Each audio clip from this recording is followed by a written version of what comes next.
తాకట్లో ఉన్న మీ బంగారాన్ని విడిపించి ఆ రోజు ఆన్లైన్ రేటుకి కొంటాం. Sharma gold company. ఇన్ని సినిమాలు తీసిన అమృతం అనేది ఒక గొప్ప పేరు వచ్చిన 200%. మీకు కావచ్చు, వాసు గారు, మరి శివనారాయణ గుండు గారు, హనుమంతరావు గారు, ఆయన శివనారాయణ top గారు. అవును. అసలుకి ఆ అమృతం అంటేనే ఇప్పటికి వాసు ఇంటర్వ్యూ గారు అసలు ఇంటర్వ్యూస్ ఇవ్వరు. ఆ, నా ఇంటర్వ్యూస్ బాగా ఫాలో అవుతారు. అవును, తెలుసు నాకు. ఆ కాల్ రాగానే ఆయన చాలా హ్యాపీ ఫీల్ అయ్యి ఫస్ట్ నా గురించి మాట్లాడటం స్టార్ట్ చేసి ఒక పావు గంట మాట్లాడిన తర్వాత విత్ ఇన్ 2 days లోకి వచ్చారు ఇదే సెట్ లో. ఒరే ఆంజనీలు ఆ, తెగ ఆయాస చూశాను నేను episode. అస్సలు ఎంత ఎంజాయ్ చేశారు. అవును. ఫస్ట్ సెట్ లో ఒక్కడే వస్తాడు. ఇన్ని వర్షం లేడు అని మంచి డిజైన్ తో ఓపెన్ చేశారు.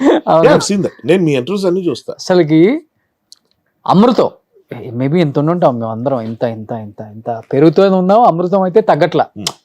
అసలుకి ఎంత ఎంటర్టైన్ ఇస్తుందో అంటే అమృతం మిస్ అయ్యే ఇంట్లో ఉండే టీవీ ఉన్న వాళ్ళు ఎవరు మిస్ అవ్వరు. కరెక్ట్. అంత ఆనందాన్ని ఇచ్చింది ఇప్పటికి. అసలు గుర్తు చేసుకుంటుంటే ఆ మెమరీస్ ఏమనిపిస్తుంటది. వితౌట్ అమృతం ఈ రోజు హర్షవర్ధన్ అనేవాళ్ళు లేరు. అదే అంతే కదా. ఏ ముహూర్తాన్ని అమృతం అని పేరు పెట్టారో, అందులో నాకు అమృతం క్యారెక్టర్ ఇచ్చారో అది అమృతమే పోస్తుంది నాకు. ఉమ్, సో నేను అదే అంట, నేను ఫస్ట్ అమృతం కాదు. ఉమ్, నా ముందిద్దరు, నా తర్వాత ఒకరు ఉన్నారు, ఉమ్, మధ్యలో ఉన్నా. ఉమ్.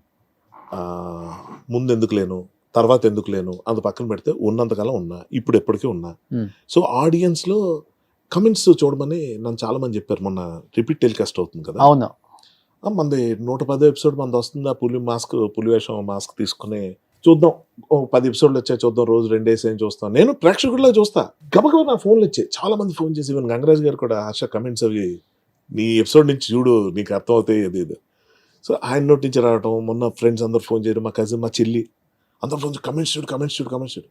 ఏంటి కమెంట్స్ ఏమైనా తప్పుగా అన్నారు అంటే ఏంటి, అప్పుడే బాగుండేవాడు ఇప్పుడు లావ్ అయిపోయి, ఏవో నెగిటివ్ వస్తుంది మనకి.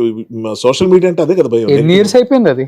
20 years అవ్వలేదా? 25 years దాటి 25 years. అయితే ఏంటి కమెంట్స్ అని చెప్పి చూస్తే స్టన్నింగ్. నా జన్మ కళ్ళల్లో నీళ్ళు వచ్చారు. ప్రతి కమెంట్ చదివా, ప్రతి మనిషికి థ్యాంక్స్ చెప్పాలనిపించింది. చేస్తా, ఆ పని కూడా చేస్తా. తప్పేం కాదు, కష్టమేం కాదు, ఓకే, మెల్లగానే చేస్తా. కానీ అది చెప్తున్నాను, లక్.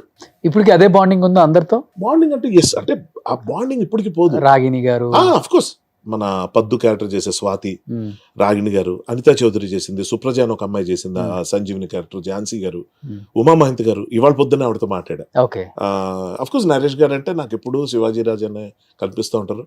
అవసరాల శ్రీనివాస్ గారికి నాకు పెద్ద ర్యాపో లేదు, అంటే ఆ సినిమా బ్యాచ్ అమృతంలో పెద్ద నాకు కనెక్ట్స్ అవుతలేవు. వాసు అంటే ఫ్యామిలీ, ఇంట్లో మనిషి నాకు. శివనారాయణ గారు అఫ్ కోర్స్. అంటే అంటే ఒక మాట చెప్తున్నారు రోషన్, ఈ భూమి మీద లేరన్న మాటే కానీ హనుమంతరావు గారిని తలుచుకున్న నిమిషం ఉండదు, రోజు ఉండదు. Okay, okay. సో ఉన్నారు కాబట్టి ఎవరిని గుర్తు చేసుకోవడం కాదు, లేని మనిషిని కూడా గుర్తుండిపోయి ఎప్పటికప్పుడు ఇంటిని వెళ్ళిపోయాడు అన్న ఫీలింగ్తో గుర్తు చేసుకునే పరిస్థితి ఉంటుంది. ఎవరైనా నన్ను అసలు అమృతం మీరు సూపర్ అండి, అసలు మీ యాక్టింగ్ సూపర్ అండి అంటుంటే నా మనసులో ఎక్కడో ఆయన కదా, అంజీ కదా, అంటే పోలిక్ కాదు. సో ఆయన ఉండుంటే ఆయనకి క్రెడిట్స్ తెలియవు కదా, ఈ మాటలు వచ్చేవి కదా, అప్రిసియేషన్ వచ్చేది కదా. ఎందుకంటే రోషన్, నేను అనేది ఏంటంటే మేమంతా టెలివిజన్లో అప్పుడప్పుడు నిలదొక్కుంటూ వస్తూ ఏదో మెల్లగా ప్రయాణం. గుండు హనుమంతరావు గారు అప్పటికే ఒక 200-300 సినిమాలు చేస్తుంటారు ఆయన. ఆయన ఎందులోని రాని గుర్తింపు ఇందులో వచ్చిందంటే that is meant for him. ఆయన అమృతం కోసం పుట్టాడు, అందుకే అమృతం అయిపోగానే వెళ్ళిపోయాడేమో అనిపిస్తుంది. మాకేంటి, మాకు అమృతం పోసింది. అమృతం తర్వాత ఇప్పటికీ నాకు మన వైవ హర్ష, ఇలాగ హర్షాలు చాలా మంది, ఒక 2-3 వచ్చిన తర్వాత నేను అమృతం హర్షని అయిపోయాను. ఓకే, అందుకే నా హర్ష అమృతం అని టైటిల్ పెట్టుకుంటా నా ఇన్స్టా ఐడిలో వాటిలో. Okay, okay. సో ఆ క్యారెక్టర్తో మనం పిలవడం కానీ అది కానీ ఇంకా అంతకన్నా ఏం కావాలి రోషన్. అంటే ఏమవుతుందంటే, ఏ ప్రాజెక్ట్ అని ఇవాళ ఈ సినిమా చేసాం, ఇంకొద్ది రోజులు ఈ సినిమాని మర్చిపోయి వేరేది వస్తుంది, ఆ తర్వాత ఇంకోటి వస్తుంది, ఆ తర్వాత 1000 కోట్లు ఒకటి కలెక్ట్ చేస్తుంది, ఒకటి 5000 కోట్లు కలెక్ట్ చేస్తుంది, తర్వాత ఇంకోటి వస్తుంది. కానీ అమృతం ఎప్పుడు ఉంటుంది కదా. ఎంత అదృష్టం చేసుకుని ఉండాలి. అది నేను కావాలనుకున్నాను, దానికోసం ఏమైనా ఫిట్నెస్లు చేశాను, ఏం లేదు. ఇక్కడ దాకా జర్నీ ఏ ప్లానింగ్ లేకుండా అయిపోయింది. అందుకే పెద్దగా ఏం ప్లాన్ చేయను. చెత్తా చెదారం తిని ఇదేంటి తినాల్సి వస్తుంది, ఇంత తాగేస్తున్నానేంటి అనుకున్న రోజులు కూడా ఏం అవ్వకుండా పొద్దున్న లేచిన రోజులు ఉన్నాయి. క్యాలిక్యులేటెడ్ కొన్ని రోజు ఆ హాస్పిటల్ పరిగెట్టిన రోజులు ఉన్నాయి. ఆలోచించడం మానేసా. నేనేంటో go with the flow. Drink చేస్తారా బాగా? అంటే నేను కంపెనీ కోసం చూడను, కంపెనీ ఉందని తాగను, పార్టీ ఇస్తారు కదా అందులో నేను తాగకూడదు అనుకుంటే తాగను, మూడు లేకపోతే తాగను. మేమందరూ తాగుతున్నాం, మీరు తాగండి. కాదు నువ్వు తాగకపోతే ఎలాగా, మేము తాగపోతే రే నువ్వు సాయంత్రం 8 గంటల గురించి మాట్లాడుతున్నావు, నేను పొద్దున్న 8 గంటలు తాగుతాను తెలుసా అన్న. షాక్. ఓకే, పొద్దున 8ంటికి తాగుతారా? What big deal. నాకు Okay. ఇప్పుడు ఓ రోజు హాలిడే ఉంటుంది బాస్, తెల్లారులు కూర్చొని ఏవో వెబ్ సిరీస్ ఏవో చూస్తా, 5-6 అయిపోతుంది, అప్పుడు పడుకోవాలి, ఏదో టిఫిన్ తిని పడుకుంటే బాగా నిద్ర వస్తుంది, ఇడ్లీ లాంటిది ఏదైనా తింటే. సో నేనేం చేస్తా, అవి కూడా తిన్నాం, గబగబా వెళ్ళి స్నానం చేసుకుని ఫ్రెష్ అప్ అయిపోతా ముందు, అయిపోయి కూర్చొని ఓ మంచి వెబ్ సిరీస్ ఏదో పెట్టుకొని డ్రింక్ పెట్టుకుంటా, ఓకే, బయటకు వెళ్ళి లేకపోతే నా అసిస్టెంట్ వీరు ఎవరితో చెప్పి, ఇప్పుడు ఈ మధ్య తగ్గింది, బట్ ఏం చేస్తానంటే ఏదో నాకు నచ్చిన dish, chicken fish, non veg వండటం ఈజీ కదా, అలాంటివి తెప్పించుకొని అది చేసుకొని డ్రింక్ చేస్తూ చూసి ఇంకా నిద్ర విపరీతం కోసం మధ్యాహ్నం పడుకొని మళ్ళీ రేపు పొద్దున్న లేవడం, అంటే మధ్యాహ్నం ఈవినింగ్ 4 షూట్ లేనప్పుడు. ఓకే, నేనేం చెప్పడానికి వస్తున్నానంటే తాగడం తప్ప తాగపడం గొప్ప కాదు, నేను ఏ రోజు అవన్నీ మాట్లాడను. నేనేమంటానంటే నీకు నచ్చినప్పుడు నీ ఒళ్ళు ఒకటి చెప్తా ఉంటుంది, నీ బాడీ దాన్ని ఫాలో అయిపో, ఎక్కువ డిస్కషన్ లేదు. ఎప్పుడు అనిపిస్తుంది ఏంటిది, ఒక్క బీర్ తాగిన తర్వాత కొంచెం అన్ఈజీగా ఉంటుంది, ఆపే అర్జెంట్గా ఆపే. ఫ్రెండ్స్ ఏం ఫీల్ అవుతారు, కంపెనీ ఏదో తాగేద్దాంలే రేపు నేను మానేద్దాం, ఇవద్దు, దానివల్ల అనర్థాలు జరుగుతున్నాయి. ఏది మంచి లేదు, ఏది చెడు లేదు, ప్రతి బాడీకి ఒకటి మారుతుంటుంది రాష్ట్రం. ఒక మనిషి ఒక్క నిమిషం ఆలోచించటం స్టార్ట్ చేశాడంటే, అంటే ఆలోచిస్తున్నాడంటే 1 గంట ఆయుష్ తగ్గుతూ వస్తుందంట. నేను ఆలోచిస్తే ఆయుష్ తగ్గిపోద్దా అంటే ఏంటి ఇలా అయిపోతుంది, next స్ట్రెస్ ఏంటి? అదే నేను వరి అంటుంది. అవడం వేరు. ఆ, అదే మనకి ఉన్న చిన్న ఎడ్జ్ ఏంటంటే ఇప్పుడు ఏం ఆలోచించద్దురా అంటారు. అవును, ఆలోచించద్దురా కాదు, ఆలోచించాలి, కంగారు పడద్దురా అనాలి, స్ట్రెస్ తీసుకోక అనాలి, స్ట్రెస్ ఫీల్ అవ్వక అనాలి, అంతేగాని థింక్ చేయొద్దు అనకూడదు. థింక్ చేయాలి, థింక్ దేనికోసం చేయాలి, ఏం చేయకూడదు, ఏం చేయాలి, అంతే, తప్పే ఉంది దాని గురించి అంతే. ఇప్పుడు నాకు అంటే, హెల్త్ పాడైపోయింది, ఫర్ ఎగ్జాంపుల్ కాల్ జారి పడ్డా, ఇప్పుడు నేను చేంజ్ చేయాలి, ఇప్పుడు ట్రావెలింగ్ కట్టు, ఇప్పుడు నేను స్పీడ్గా పరిగెత్తే క్యారెక్టర్లు చేయలేను, దీనికి తగ్గట్టు ఏం చేయాలి, అప్పుడు వెంటనే తీసుకున్నాను డెసిషన్స్, లేదు మళ్ళీ రైటింగ్ స్టార్ట్ చేయాలి, బ్యాకప్ ప్లాన్, మళ్ళీ డైరెక్షన్ ప్రపోజల్ మళ్ళీ పెట్టుకోవాలి, మళ్ళీ అందులోకి వెళ్ళాలి, లేకపోతే ఇంకేదో చేయాలి. ఏంటంటే ఇవి 3 months ఉన్నారు బెడ్ రెస్ట్ లో, 6 days ఉన్నా, అంతేనా? అంటే బెడ్ రెస్ట్ అవసరం లేదు, ఫస్ట్ ఆఫ్ ఆల్ కదలకుండా కాలు ఉంచాలి, అవసరం లేదు కాదు కానీ కదలకుండా జాగ్రత్తగా స్ట్రైట్గా అలా ఉంచాలి, కింద పెడితే బరువు దిగిపోతుంది, అదో ప్రాబ్లము, లేతగా ఉంటుంది కదా జాయింట్, అప్పుడే కలుపుతారు, అదొక 2 వారాలు పడుతుంది, బోన్ చాలా ఫాస్ట్గా అతుక్కుంటుంది. బట్ అందులో మనం అడ్వెంచర్లు అవి చేయకూడదు.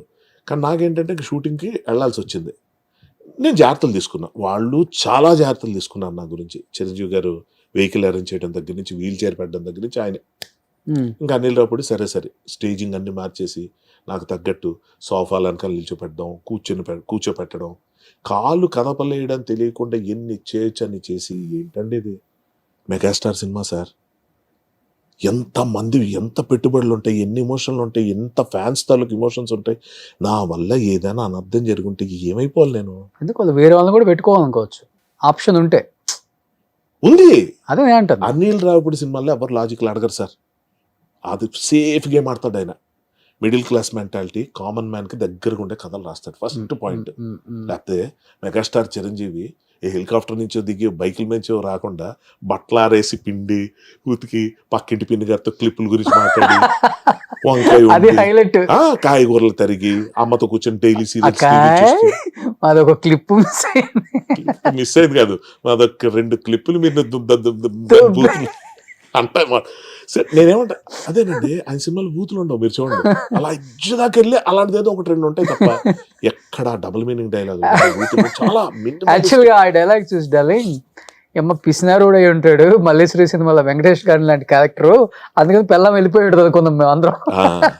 కానీ చూడండి మిడిల్ క్లాస్ గురించి మాట్లాడతారు, అవును, ఆఖరికి వైఫ్ మామగారు కూడా మన మిడిల్ క్లాస్ వాళ్ళం కదా నారాయణ, నాతో ఆయన ఎప్పుడు అదే ఏంటది అంటే మేడం గారికి మీరు ఎప్పుడైనా వెంకటేష్ గారు వచ్చి కిలోల నగలు ఏవో ఇస్తారు, ఏమంటే మీరు ఎప్పుడైనా ఇంత కాదండి కనీసం ఎంతైనా బంగారం కొనిచ్చారండి, బంగారం విన్నారాయన మా ఆవిడికి వజ్రాలు 2 వజ్రాలు ఇచ్చారు, వజ్రాలా అంటే అదిగోని పిల్లలు చూసి పిల్లలా, మనం మిడిల్ క్లాస్ వాళ్ళం అంతకన్నా ఏమివ్వగలో చెప్పు, క్లాప్స్ కొడుతూనే ఉన్నారండి public. That is true, middle class life అంత హ్యాసిల్ ఫ్రై ఇంకోటి లేదండి. అంటే ఇబ్బందులు ఉంటాయి, కాంప్రమైజ్లు అవ్వాలి, కానీ చూడండి అందరి దగ్గర ఉంటాం, పంచుకుంటాం, గుర్తు చేసుకుంటాం, కొట్టుకుంటాం, తిట్టుకుంటాం, ఏవైనా సరే భారీగా ఏముండవు, అక్కడక్కడే ఉంటాయి. చూడండి పండగల గట్టి కలిసేది మిడిల్ క్లాస్ వాళ్ళు ఎక్కువ. సో బేసిక్ 1-2 ఉంటాయి వాష్రూమ్లు కూడా, ఉంటది. మీరు సర్దుకొని వెళ్ళిపోతున్న రోజుల్లో ఒకరి మీద ఒకరు కుక్క పిల్లలు పడుకుంటే చూడండి, అంటే కుక్క పిల్లలు మంచి కంపారిజన్ అన్న ఉద్దేశంతో చెప్తున్నా.